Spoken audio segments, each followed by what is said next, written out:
But this is a piece of a drawing. You see this art? Look at this art. Look at this art.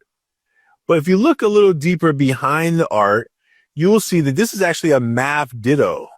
Now, this is a teacher in Antioch High School in Nashville, Tennessee. She gave this worksheet to her student. Now, they're doing what?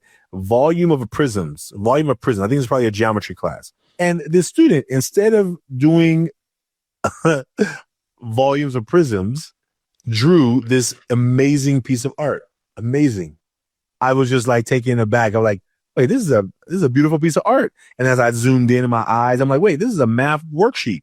And then I zoomed in, I realized there's no math being done on this paper, but there's amazing talent being done on this paper. And then I realized that this student used this connection as a mask. Their talent is art.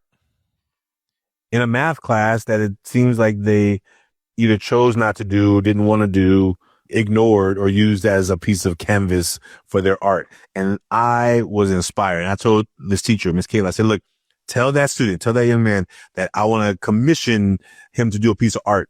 I want to commission him to make a mask for the Million Mask movement.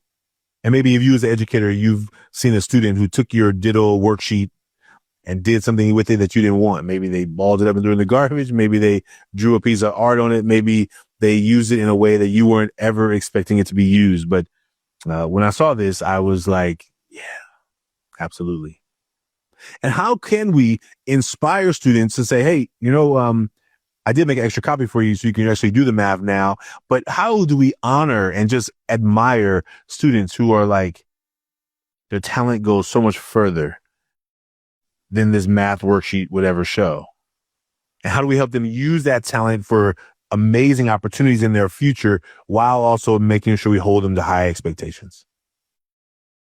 Now, if I get mad, and I've definitely had a student on a test drawing and writing because they definitely weren't able to do the math.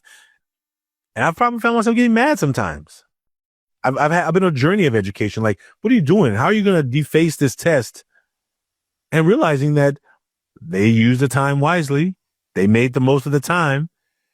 They didn't start talking and goofing off. They just said, all right, I'm not going to work on this Pythagorean theorem thing, but I'm going to draw something on here. I'm going to have some fun. I'm going to enjoy my time here.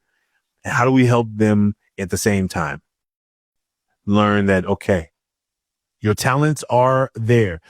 Maybe not yet in math, but we're going to get there. But let's use these other talents you have to supplement it while you're on the working of getting better at math, because we got to do the math.